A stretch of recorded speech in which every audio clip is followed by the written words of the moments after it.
Two sessions left after today, and you guys are the faithful ones that are hanging in there till the end. Congratulations. This is exciting. Can we recite our definition of what it means to be a man? A real man is somebody who rejects passivity, accepts responsibility, leads courageously, and expects a greater reward, God's reward. Now, men in the world typically get a bad rap from time to time, and one of those places where we get a bad rap is when it comes to driving directions. You know, the women have said for years and years that men won't stop for directions, and they've got it all wrong. It's not that we don't want to know where we're going, it's that we just don't want to stop. And so, eventually if you keep going, you're going to get someplace, and someplace is better than here.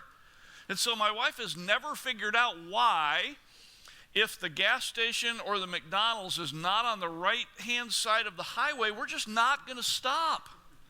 Because if you have to cross over the highway, you have to make multiple stops to get back to your destination. So we're just not going to do it. It's not about lack of desire for directions, it's once you reject passivity and you start moving, you don't want to stop. And so today we're going to talk about a man and his life journey. Let me just suggest that the younger you are in the room, the less relevant this will feel to you and the most helpful it will be. Okay?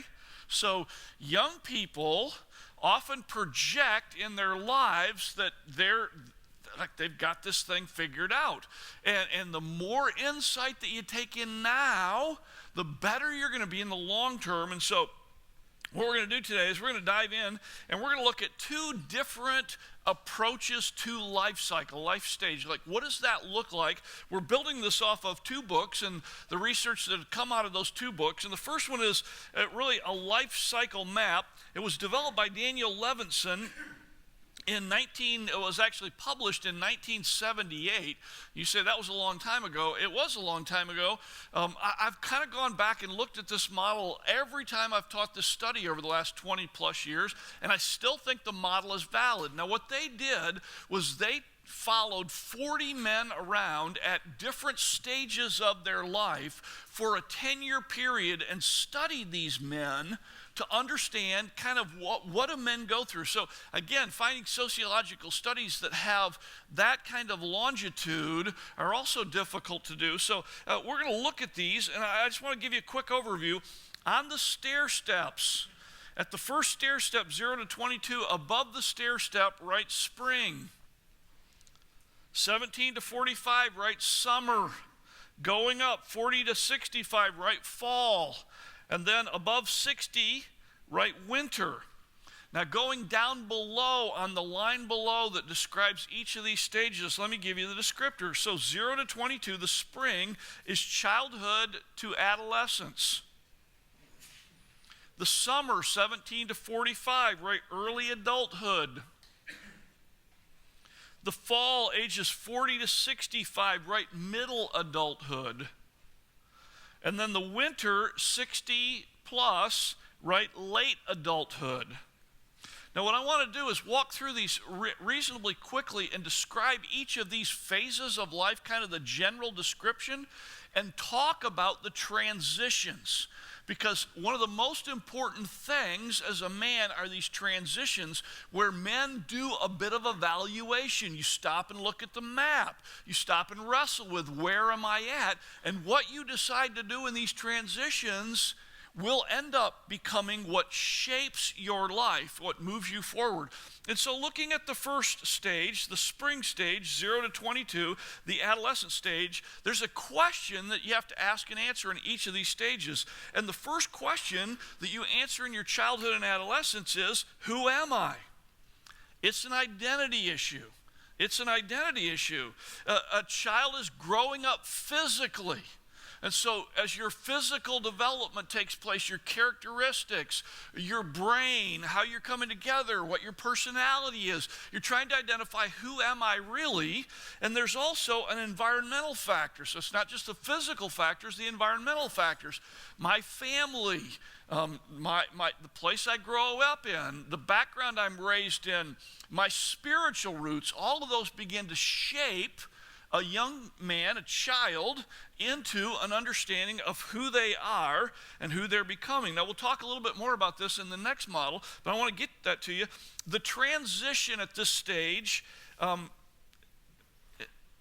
his model was 22, age 22, kind of the top end of it, and then summer 17 to 45, when you see that transition, that inflection point, you say, well, they overlap. It's because there's a period in the transition here. I would change these numbers. I would change 22 to 25 for the childhood stage, and I would change the summer from 21 to 45. And here's why. We are experiencing a significant period of delayed adulthood in our world today, where kids stay kids longer and boys stay children longer than in the past. It's interesting that if you look at the market for video games today, watch the advertisements for video games, you don't see teenagers in the videos. You see young adults in the videos, some of them 30 years old.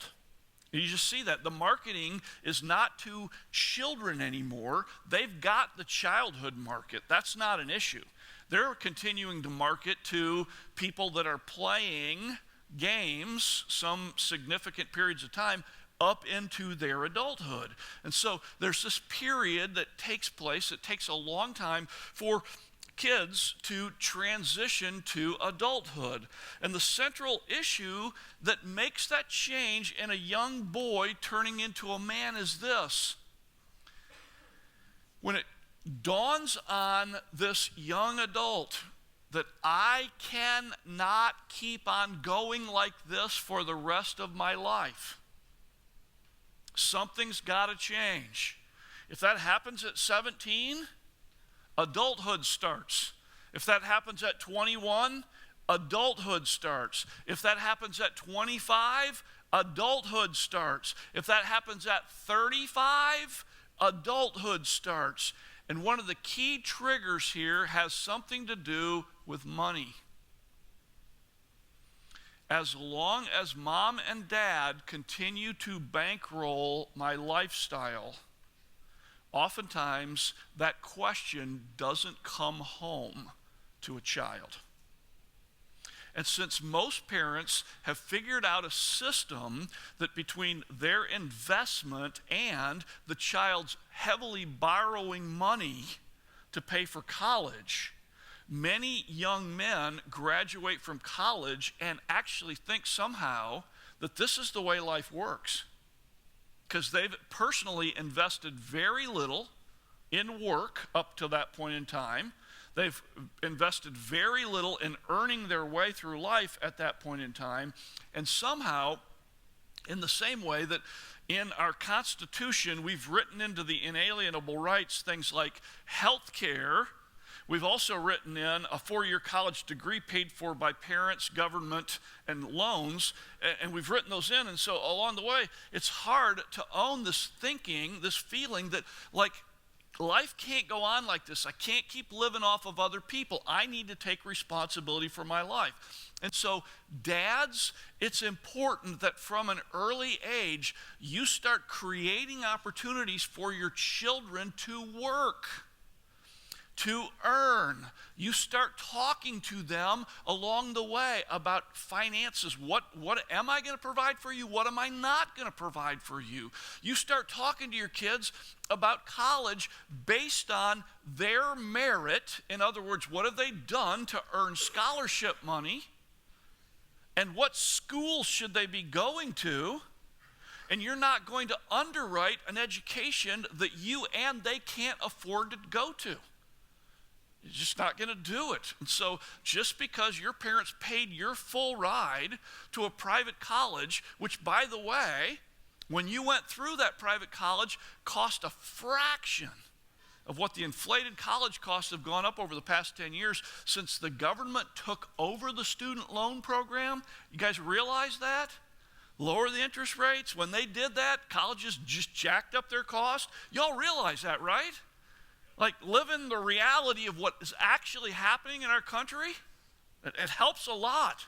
I mean, I hear people being interviewed all the time say, well, the economy's not that bad. Well, it's not, except we have a liability of $21 trillion that we've committed to and $100 million of unfunded liabilities that we're going to have to pay. And, like, the economy's not bad as long as we keep borrowing money. But your kids there's going to come a day when your kids are 45 and that devalue the currency. Everybody's 401k is worth half what it was before. Like wow, like what's wrong with us? Like, what's wrong with us? It's because we're not thinking, we're not living that way. So you got to begin the process, because if you wait till your son is 25, you've never had a conversation, and all of a sudden you realize this is not helping, I got to cut him off. That becomes a real hard conversation, okay? So that's a huge, huge issue to begin with your boys, to teach them ownership. You can't keep living like this because it's not good for you. It's not good for you. Moving on to the next stage, the summer, early adulthood, somewhere between 21 and 45. During this phase, you're asking the question, what will I do? What will I do? What will I do with my life? What am I going to be as far as my work?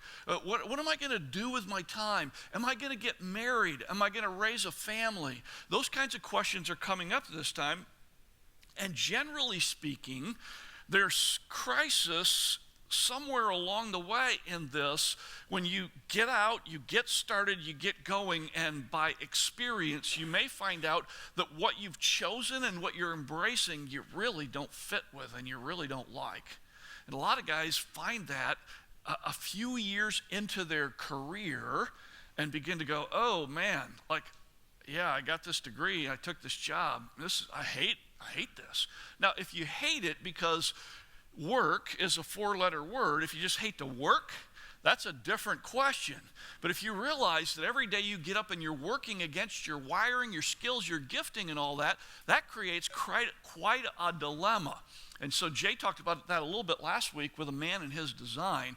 Now, the ability to make this transition is exclusively related to your appetite for things. And so if you've started out and you get that first job and you go out and you mortgage your life, like you take on all kinds of debt, or you marry a woman who has expectations for all kinds of upscale lifestyle, oftentimes you get stuck. Like, I have to keep grinding out. I can't look for a transition. I can't pick up some more training and education so I can move to something else. Just can't do that because, like, I've got these bills to pay.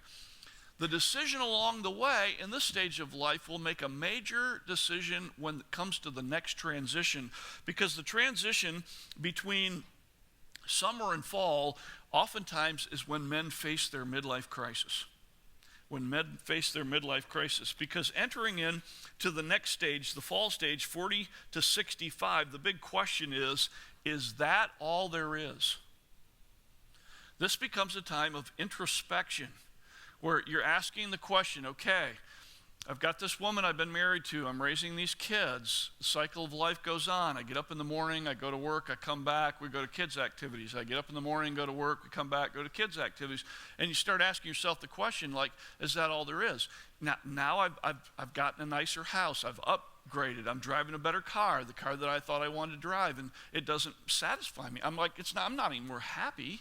You're starting to wrestle with the question, like, from this point forward, do I just continue to acquire, continue to go through the paces of my life, and continue to get older, and then I just die? Is that what's going on? And at that point, a lot of introspection comes on a man. Real deep introspection, evaluating, is that all there is? And typically men do two things at this point in time. either they blame their circumstances. This woman that I have, she doesn't make me happy. I'm going to go find another one. This career that I have, it's not satisfying me. I'm going to dump everything and go find another one. I'm going to get the dinghy and sail the world or something like that. Blame the circumstances, or the positive response to that is to ask the question, have I actually seized my masculine calling? Do I understand the spiritual and relational dimensions of my life that are more important and more significant to me than just getting ahead, getting established, building my life? Is there something deeper than that? And during this phase of life, men wrestle with this and make significant progress, or don't at all. Some of y'all who are approaching this phase of life, you perceive yourself not to be very relationally sensitive. What you're going to discover is that during this phase of life, men become very relationally sensitive. Very relationally sensitive. How your children view you will become very important to you. Whether you have a good relationship with your wife or not will become way more important to you at this phase of life than any phase up to this point. And you begin to change, and you begin to grow, and you begin to ask better questions. And at this point in life, you can go much deeper into what it means to be a man, what it means to be made in the image of God, what it means to be able to contribute beyond just a breadwinner or a worker or somebody who's driving the kids around. And this is a very significant stage. The last stage, the winter, you're asking the question, what do I do with the rest of my life? What do I do with the rest of my life? What you begin to find is that in a youth-oriented culture, you get moved off of center stage. You're no longer the young whiz kid that came in with all the answers and all the energy, and you start seeing people look at you in a very different way. You see a woman in her 30s and you think she's really attractive, and she looks at you and she says, "Hey, Grandpa." And you don't, it's kind of jarring at first. It's kind of like, when did I become that? But that's who you are. And you are now looked at as an older person, and in our culture, older people are not looked at as being able to make much of a contribution. Part of that comes down to whether you, at that moment, decide to elevate your game. Like, am I going to take my game up, or am I going to descend into selfishness? Okay, I've worked hard, I've done my time, now it's my time. Let me spend the rest of my life picking up seashells, improving my golf score, having the perfectly manicured lawn, watching television for hours and hours a day. And what you decide to do at this point in time will make a huge difference on what we'll talk about next week with your legacy, where you're going, what you're doing. This is a time of unbelievable contribution, but it's not the same kind of contribution. It's not necessarily inventing something or starting a new business. Oftentimes in this part of time, you're actually investing relationally, mentoring people, developing people. Men oftentimes at this point have more time, they have more financial resources, they have freedom, and you either use those resources to make a huge impact, or you use those resources to get focused on yourself. What you decide to do in this phase has a lot to do with two things. One is your impact, and two is your length of life. Because the statistics on retirement and death are not very pretty. Many, many guys die within a couple years of retirement because they don't have a plan to keep going. If you don't have a plan to keep going, as a man, at the point in time when you're just completely worthless, things take over, and the drag becomes really significant. So that's looking at these various phases of life. Let's look at a life stage map now. The life stage map was developed by a theologian, Robert Hicks. I knew Bob in seminary. He was one of my professors and actually did my premarital counseling. Cindy's my premarital counseling.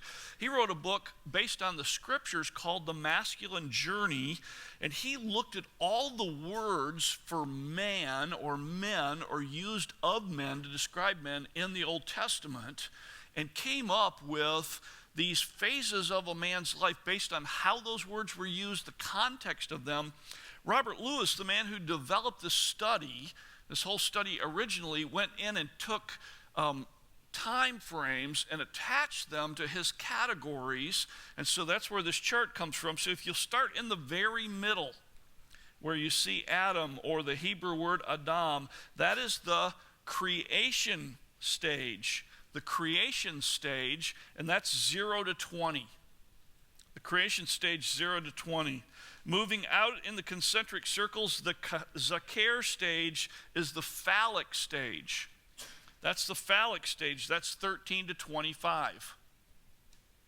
Moving out from there, the Gibor stage is the warrior stage. That is the warrior stage, and that's 20 to 40. The warrior stage, 20 to 40. Moving out is the Enosh stage. That's what we call the wounded stage. The wounded stage, and that's 40 to 50. You guys keeping up?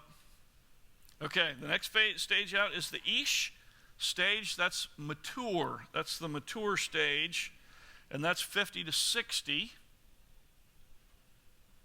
And then moving out one more to the very end is the Zaken stage, and we call this the sage stage. The sage stage, and that's 60 plus. So what I'm going to do is walk through each of these stages, and here's what I want you to see in each of these life stages. At each stage along the way, there is a challenge to that particular stage of life. Comes out of these Hebrew concepts. There's a challenge that a man faces. If you succeed in overcoming that challenge, you move into the next stage to face your new challenge, okay? Face your new challenge. If you don't succeed in the former challenge, you still move into the next stage. You just carry the old challenge with you. So now you got two things that are working that you have to deal with. If you don't deal with either of those and you go into the third stage, now you've got three challenges that you need to deal with. And eventually the challenges will crater your life. Now when we go through this, some of you guys are going to go, oh yeah, I still struggle with this, and that should have been dealt with a couple stages ago. That's why it's such a hard deal, because I'm facing the pressures here, but I got this baggage that I'm bringing with me. And so as you look at this model, that's what we're trying to identify, is at each stage we need to deal with the new presenting challenge to be able to move to the next stage and not carry them with us. So the first stage, the creational stage, the Adam stage, is the first challenge, 0 to 20. In that stage, we're wrestling with the question, will I accept who God created me to be? Will I accept who God created me to be?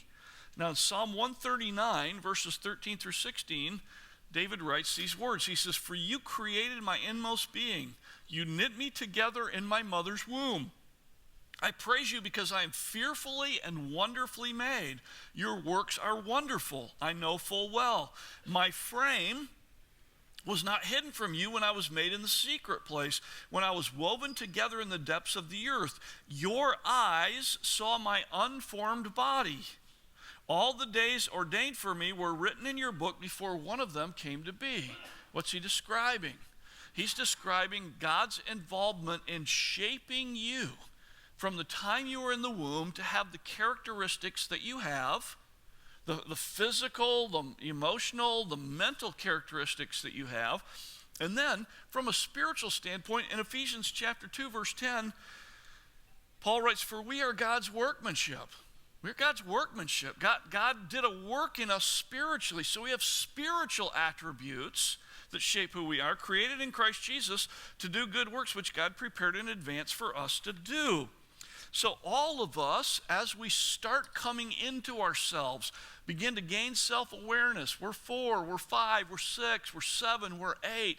Our personality's taking shape. Our physical form is taking shape. We're wrestling with, do I want to accept and develop who God created me to be? Or am I going to be confused about this and struggle with this and fight against this identity and want to be somebody that I'm actually not?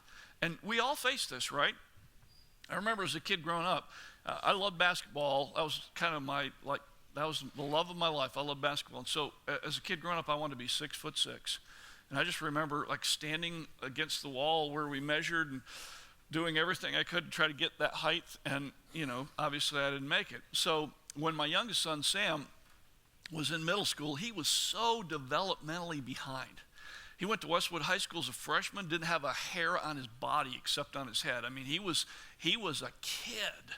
And our older son said, Dad, he's going to get killed in the locker room. Like, those kids will just ruin him in the locker room.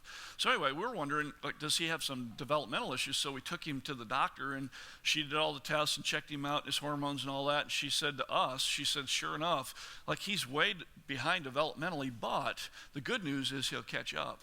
In fact, he'll catch up and he'll pass all the other kids at some point in his future. And she said, in fact, he's probably going to be 6'6".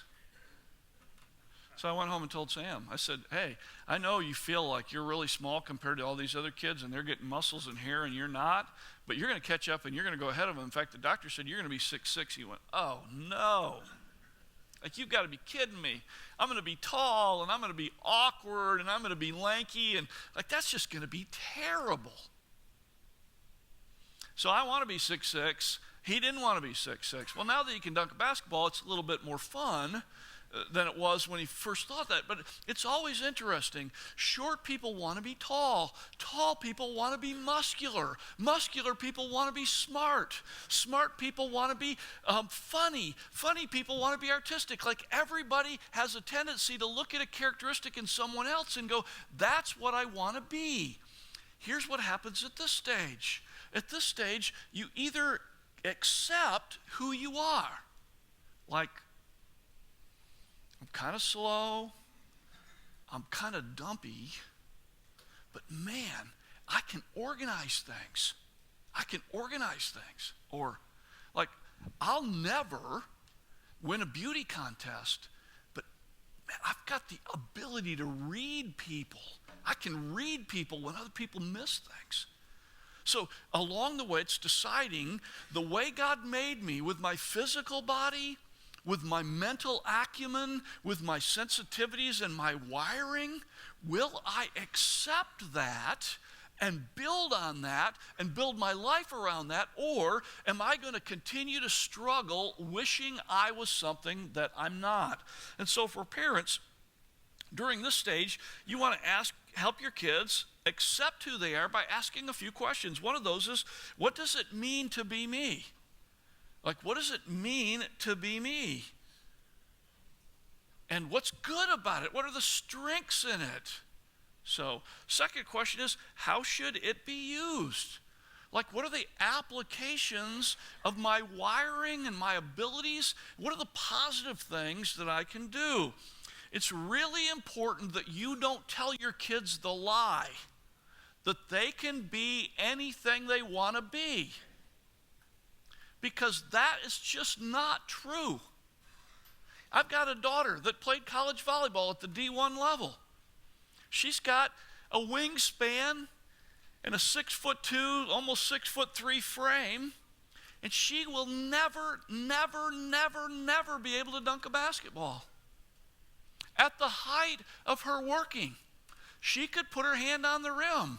But for those of you guys who can dunk one, you know you got to get about 3 or 4 inches higher than that to be able to dunk. So when she was in the best shape of her life, she could never do that. Now, as a dad, if I kept telling her, you can do anything you want to, she spends the rest of her life thinking, what's wrong with me that I'm not playing in the WNBA? What's wrong with me? There's nothing wrong with you. God didn't make you to play in that. And so it's very important that you start helping your kids understand how great it is to be them and how unique their gifting is and why that's so significant, because we have lots and lots of millennials that are very disappointed in their life because they want to be Mark Zuckerberg. And they don't understand why they can't. And so they change 3 or 4 times in college. They change their majors. They get out. They can't figure out what to do because they've been told all their life, you can do whatever you want to do. Well, not really. You can't.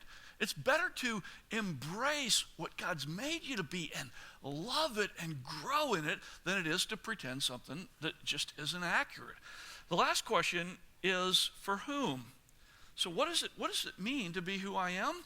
How should it be used? And then for who am I going to use this? And that's probably the most significant question. Am I using it for myself? Am I using it for my boss? Am I using it to get a girl? Am I using it for God? Am I using it for God? Second stage is the phallic stage, the zakar stage. The Hebrew word zakar means protrusion, and it's used of the male penis. During this stage, starting at age 13, men start experiencing a heightened sense of sexual identity. They begin to identify that. There's a strong sex drive that's chemical, and there's development that goes along with that. And between ages 13 and 25, it's at the highest peak. Now, you can grow up believing the cultural lie that you can't control that. That's just not true. That's what Satan would have you believe. That's what the culture would have you believe. Part of the reason why the culture would have you believe that is because a major portion of our marketing is based on sex. Sex sells.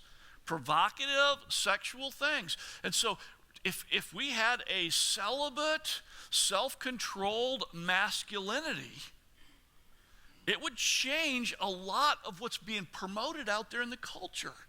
But once we say all men are just dogs, you can't control it, then the culture feels free to promote it at every level.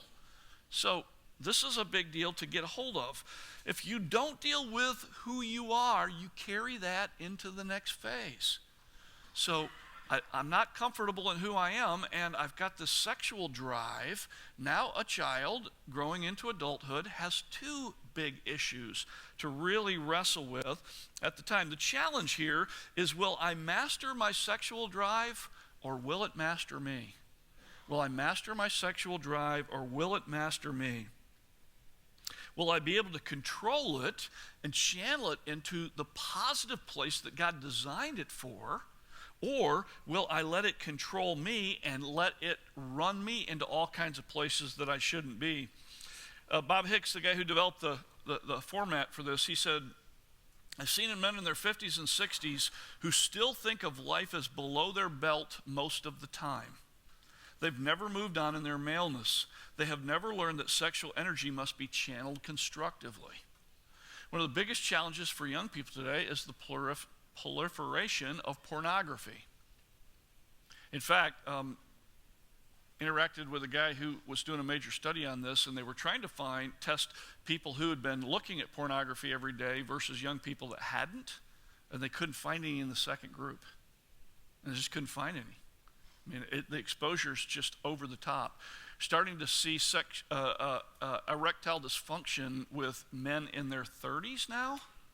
And it has nothing to do with a physiological thing. So you can't give them Viagra to help them out. It's because they've been so stimulated by pornography since they were early teens that they've actually gotten to a point where their brain doesn't work anymore. Where unless they have extreme forms of pornography, they can't even get aroused anymore.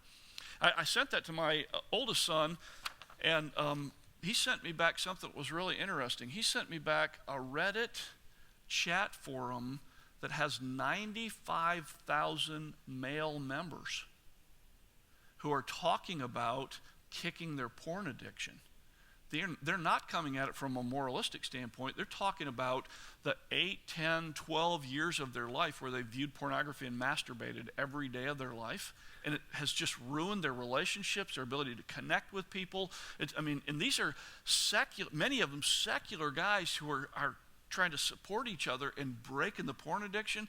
And you just get on there and you read the stories of guys that after 60 or 90 days of not viewing porn are experiencing a total change in the way their mind looks at the world. how they relate to female. I mean, just total change. So, because pornography stimulates chemicals in the body, it has the same kind of addictive property that using drugs does. The difference is, once your high is over, it's over, and your body goes into withdrawal, and you have to deal with that.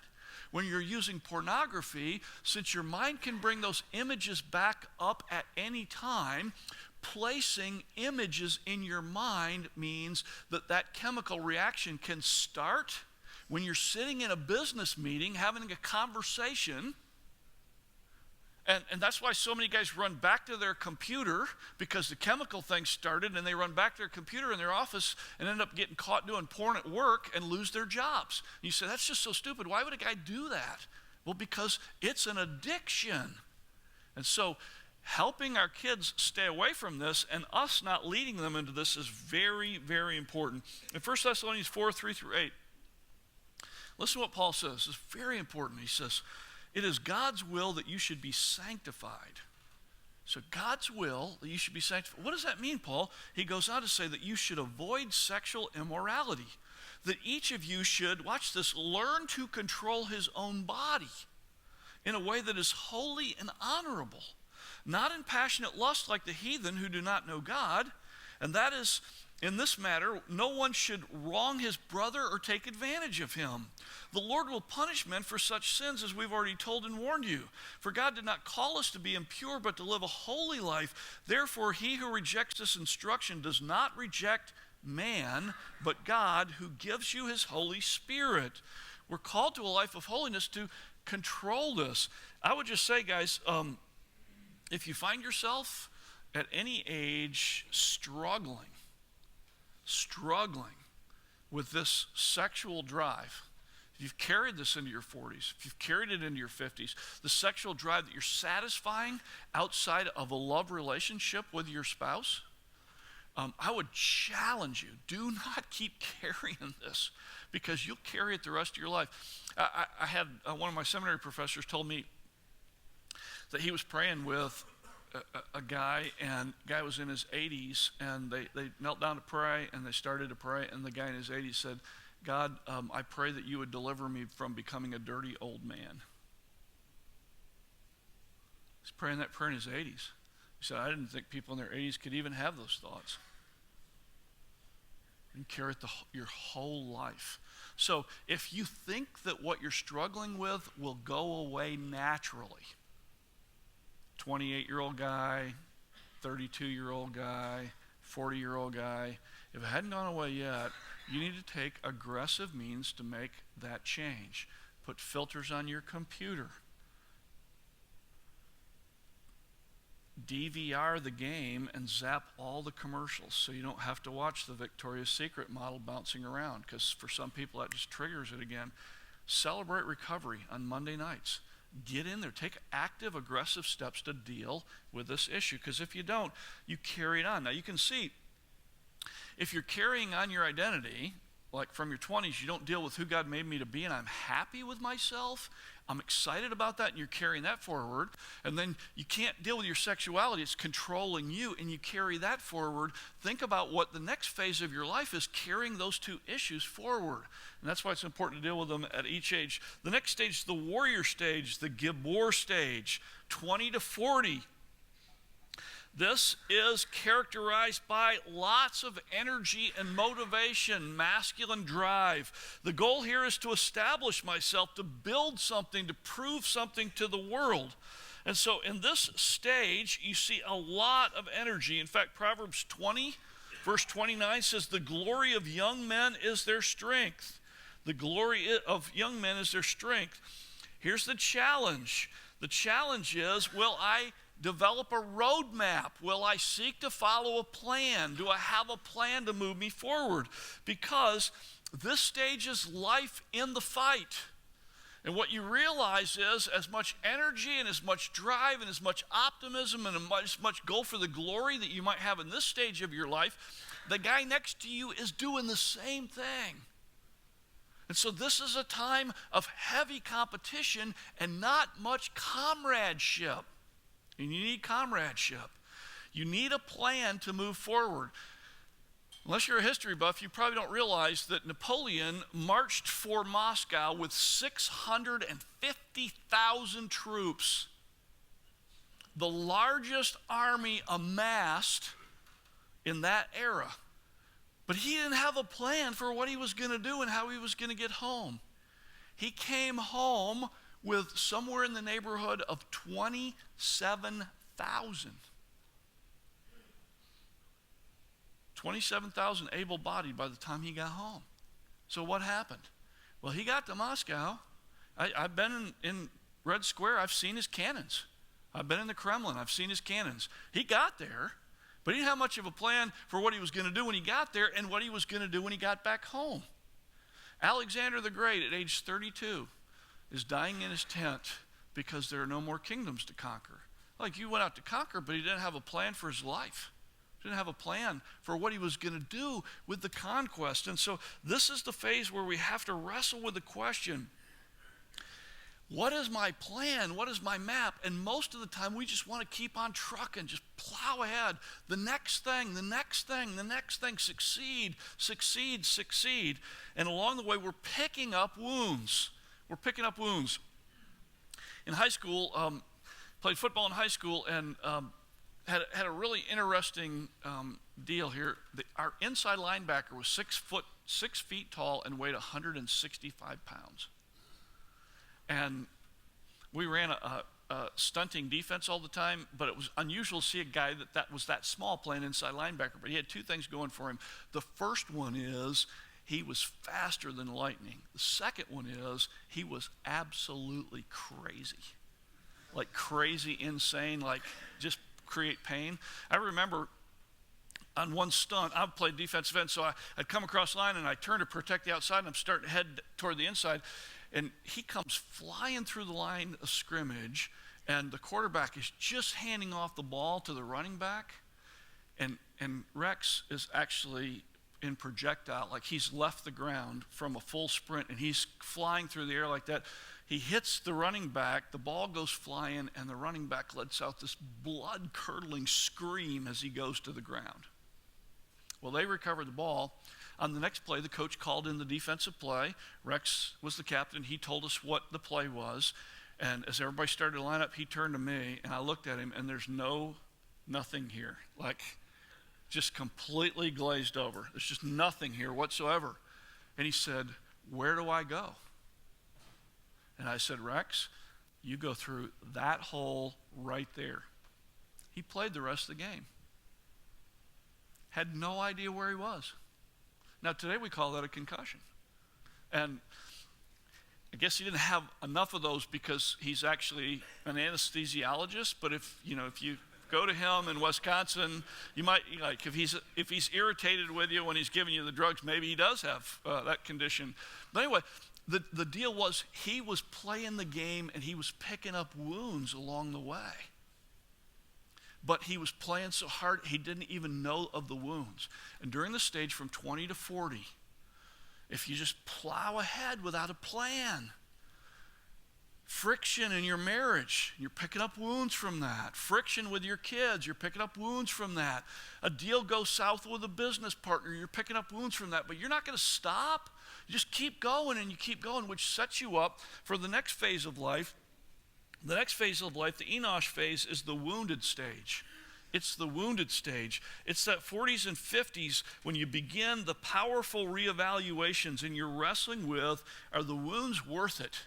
Is it really worth it to keep running hard and keep plowing forward? And so the challenge at this phase is, am I going to change, or am I going to live in Woundedville the rest of my life? Am I going to make a transition here and really begin to evaluate what my priorities are and what's important to me? Am I going to deal with the hurts of the past? Am I going to deal with the people in my life? So the woundedness in my marriage, am I going to lean into that, start working on it? With my kids, am I going to invest more time in them, start working on that? Am I going to develop a healthy approach to life? Or am I just going to say, oh, that's just the way it is, and just keep plowing forward in this stage of life? The next stage of life, the mature stage, the Ish stage, is one of the most meaningful stages of life. One of the most meaningful stages of life. If you've dealt by age 50 with each of these challenges of the past and put them in its proper perspective, and you really have dealt with them, this can be the time when you have the most deep meaning. Typically, you're less insecure at this point in time. Your relationships have been stabilized. You're pretty confident in what you're good at. You've got your sex drive under control. You've put that behind you, hopefully years before, but you've got that behind you, and you start to see a deeper meaning. Read Psalm 23 sometime through the perspective of David at this stage of his life. And you'll see there not a warrior that's going out to try to conquer everything. You'll see there not a hurt man who's had all these conflicts, but a person at rest, recognizing the value and the contributions that his life has made. Here's an opportunity to make strategic moves toward mentoring and investing in people and beginning to shape yourself for the final stage, the Zaken stage, 60 plus. Proverbs 20:29 says, the glory of young men is their strength, gray hair, the splendor of the old. And every one of those gray hairs is a life experience with something valuable to share. What we need from the 60 plus people, we need standard bearers. There's nobody in our culture anymore that's raising a standard for manhood and saying, let me show you what life can look like. Let me walk you through my failures, my successes, and God's work in me. Let me show you what that looks like. Special contributions. Some of the greatest contributions are made after 60. Moses started his ministry at age 80. Abraham started his journey at age 75. There's all kinds of things that you can do in using your strength and your wisdom and then leaving a legacy. Who are the younger men that I'm building into? Let me leave you with a letter. So Robert Lewis, who developed this study and wrote the book, Raising a Modern Day Knight, received a letter. It was from a guy in Saskatchewan, Canada. He wrote this letter on a typewriter. Anybody remember what those are? 1920s type typewriter, not a IBM Selectric with the automatic erase and backspace. It's out of line, there's no backspace, but when you listen to the letter, you can see the man's still working, still dreaming, still envisioning, still holding up the standards, still leaving a legacy. He writes, Dear Dr. Lewis, I am a retired minister of the Mennonite Brethren Church. I am 91 years old. I am now 2.5 years in a care home. I have diabetes, I have heart trouble, but I'm able to read and write. I got these limitations, but I figured out what I can still do. And I'm doing it. I can read and write. I am in the process now of writing a book for my grandchildren about how to live the Christian life, leaving a legacy. My wife and I have read your book. We are very pleased to have read it.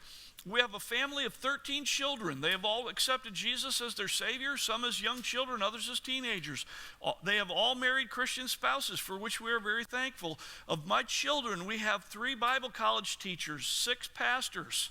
The rest of our children are serving the Lord in churches. Our son Daniel Block is the professor of Old Testament interpretation at Southern Baptist Seminary. Dr. Walter Kaiser is his friend. And I'm writing to ask permission to use some of your quotes in the book I am writing. And I would like to leave as principles that would strengthen my children and grandchildren. I'd be pleased to have a reply from you. Isaac Block. And his handwritten signature is such that it's hardly legible on the page. With a shaking 91-year-old hand, you can hardly read his signature. Here's a guy at 91 living in a nursing home, writing a book to his grandkids about how to live the Christian life. My prayer for all of you, every single one of you, is that that would be you. Wherever this journey takes you, you would see that by being a man who follows God into your masculinity and deals with the challenges of life along the way, that you would be thinking about the legacy that you're leaving behind. We'll spend more time talking about that next week. So Nate, let me turn it over to you.